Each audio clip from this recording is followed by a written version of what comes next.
answers in the expression, well, fish need oxygen. It's a fact. Objective, hard, scientific fact. Setting you up for a slippery slope here. Fish have a certain capacity. They have gills. Also a fact. Oxygen in water is a resource or a potential resource for fish. And then not all fish, but most fish, the action of swimming to force water through their gills is an action that fish take. They do take, right? So, all right. So what I've got then here is a set of categories that biologists developed, a set of facts, right, about specifications of those categories, and all of them are factual, objective, scientific. Now here's the tricky loop. Values from a biologist's perspective. Oxygen is good for fish. Is that true? Hopefully we'll all nod. Gills are good for fish to have. The fish gills were not there or stopped working. That would be a bad thing for the fish. Oxygen in water is valuable to fish. Swimming is a good thing for fish to do. Now, why this is the tricky thing is that we're not talking about humans who are much more complicated here, but in a very simple example, saying there is a natural, logical, objective, scientific connection between the biological facts about fish and any low-level normative statements, value statements we want to make about fish.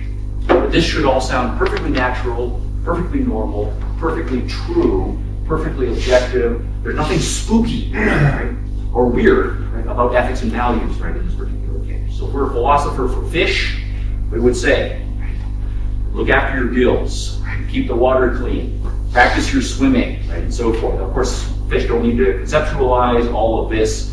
They just do a lot of these things automatically here, so there's some importation, right, that's going on, but nonetheless, there is a connection then between the descriptive, right, and the normative, and we have not left the realm of being scientist and objective by introducing those normative concepts, right, at this point here. Now, then we're not particularly interested in fish, so I want to make a connection here, but first this abstract one.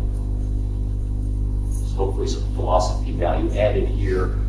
What a value is a complex relational state. That's my thesis. And it's a four-part relation for biological beings like the fish. It's a relationship between an organism's needs and capacities, the resources in the environment, and the consequent actions that the organism must take. To make a value statement, you are making then a four-part relational statement. That's the first thing. Now, that's more complicated. But the point is going to be the fish don't just make it up, right, subjectively. It's also not the case that value statements are some kind of intrinsically just out there in the world. Instead, what we're identifying is a relationship among organisms in the world along the certain dimensions. Now, human beings were much more complicated, so we have to start then scaling up. We have more complicated needs than fish do. We have more complicated capacities. The resources that are available to us are much more complicated. The actions that we must engage in are much more complicated, right, as well. So we apply the same taxonomy here. A relatively simple thing from our advanced 21st century perspective here, farming, although farming is only about 15,000 to 17,000 years old, human beings lived for almost 200,000 years with no clue. It was a major discovery. But we can say, for example, that bread is a need for human beings. Human beings have the capacity for reason. There are various resources, seed, soil, sun, water, right, and so forth, and then a network of activities that we call farming that human beings engage in order to actualize those resources by means of their capacities in order to satisfy certain needs. And so that's why we say things like farming is a valuable resource, a valuable thing to do. The exercise of reason is an important thing for human beings to engage in. Certain resources are good, right? Certain needs must be satisfied, and there we're using ethics language as well. So if we generalize this then, this great whopping generalization based on only 10 minutes of argumentation so far, but nonetheless, we would then say human beings learning and acting to transform natural resources into products that satisfies his or her needs is good. Now, that's an economic statement, has political implications, but it's also an ethics statement, and they are integrated. And this is, I think, is scientific, it's social scientific, it's philosophical. Right? It's not that we have siloed disciplines here. They're one central set of facts, right, about the world. And then we can say, by contrast, anything that's the opposite of that, or anything that interferes with that, that's the other side of the normative equation. To the extent that those things are good, thinking, certain kinds of actions, the opposite of those are bad. Being lazy, being predatory, right, and so forth, those are fundamentally bad things. All right, now this then plunges us right then into the next set of debate. I admire Austrian economics. I admire objectivist philosophy. And one of the sticking points, right, is in part terminological, this issue of the subjectivity and objectivity, right, of values. One of the core theses, right, built into the Austrian school is the radical, in some cases very radical, belief in the subjectivity of values. And certainly for objectivist philosophy, well, the name says it all, although it's partly epistemological objectivity, but Rand believes that values are objective. And in fact, this argument that I just presented about the fish and the biologists, right, and extending that to human beings, that is broadly speaking an Aristotelian argument that Rand drew upon, updated, tweaked right in various ways.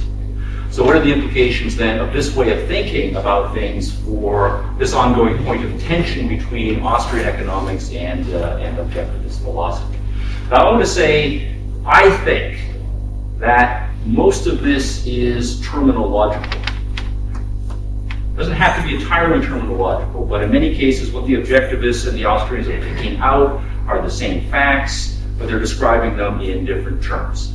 And in some cases, this is driven by the economist's desire not to have to get inside people's heads too much, just to take the human being, the individual agent, more or less as a black box. You have whatever values you want to find. Those are your subjective values. I'm just interested in discovering kind of the emergent social and market processes that emerge given whatever values people that they have. And then the more philosophical interest on the other side of actually wanting to get inside people's heads and say, this is what the meaning of your life can and should be, and this is how you should think about important values in your life. So I think that in some cases there's a division of labor and it's natural, but I think it's also important to get past, in large part, the terminological set of issues here, because there should, I think, be a marriage between the two, or at least a continuum between the philosophical approach and the economic approach. So let me say a few standard things about how this debate typically goes. All right, from the subjectivist side, values are subjective. Now, we might say, okay, fine, I understand this argument about fish and biology, right, human beings and so forth, but what that argument misses, and what it misses importantly, is the fact that human beings as individuals are very different, very unique, with dramatically different food preferences. What's the best kind of food in the world? Right, you might say it's Italian. I might say it's Japanese food, right? And we get to this knockdown, drag them out debate about who's right and who's wrong, right, if we believe in the objectivity of values. But of course, that's obviously just not the right question to ask, right? It's an individual preference. There is no objective right answer. It's subjectivity that goes along here. Or taste in music, taste in dress, right, and so forth. Okay, good, fine.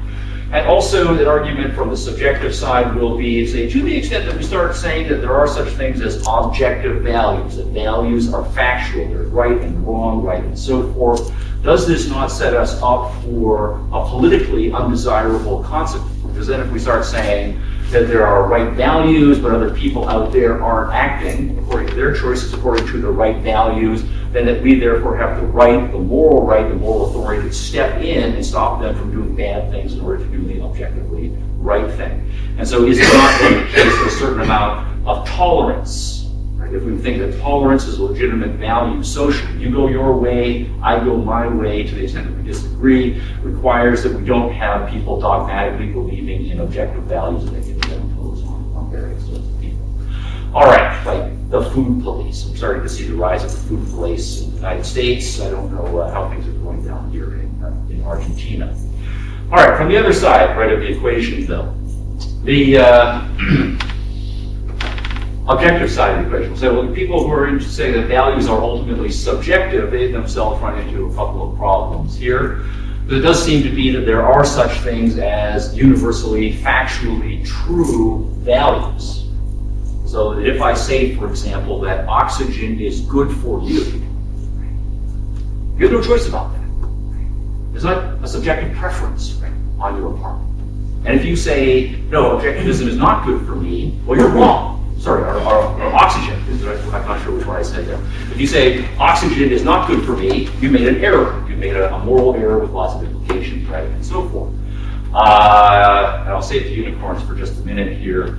The other issue then is if we are going to make the case for a free society, we have our notion. We want people to be free, prosperous, respectful of each other's rights, including property rights, rights of worship and religion or not worship, how they choose. If we start saying things like values are subjective, well then are we saying that liberty is just a subjective preference? And if you have a different subjective preference, you're really into being a dictator, well, you know, that's just your subjective preference, right, as well. So do we then not want to say that if we have a radical subjectivism, that that's also going to have undesirable political consequences, right? That it would lead to a kind of relativism that sets people up for a struggle between various kinds of things. So what I want to do is just say very quickly how I think we can square the circle, right, so to speak, on all four of these issues here. I think it is fair to say, on the one hand, that there are such things as true values, right, and false values. We use oxygen as an example. Right, oxygen is good. That should be a universally true statement. There's nothing subjective about that. It's not a matter of personal preference. It's a matter of there are certain objective facts about our core biological needs, resources in the environment. That's just the way the world is. If you believe otherwise, you're making a mistake, and of course, it's one that has it's a mistake that has no value implications. Right? Now the unicorns example, if there are true objective values, there are also false, right, objective values. If I, for example, say, I believe in unicorns, and I devote significant amounts of my time and life to building a nice unicorn barn in the back of my house, spending lots of money from people on the internet selling special unicorn food that will attract the unicorn to come to my house, and I believe that when the unicorns arrive, their magical powers are going to make my life wonderful. Well, I might be deluded, but I'm certainly making a mistake. Right? I am not actually doing things that are valuable, right, for my life. There's somewhat difference between someone who's investing all those resources, say, in raising and attracting horses versus someone, right, who's believing, right, in unicorns. So I think at the extreme, there is legitimate to say there are false values and there are true values, and that is, right, an objective statement. Now, then the next issue is, what about this issue, though, of individuality and the uniqueness, right, in the personality? Here what I would say is there's a level of abstractions issue, right, that has to be addressed. When we say that values are objective for all human beings, so that all human beings, for example, need to stay warm, all human beings have certain nutritional needs, that all of these are, right, objective values.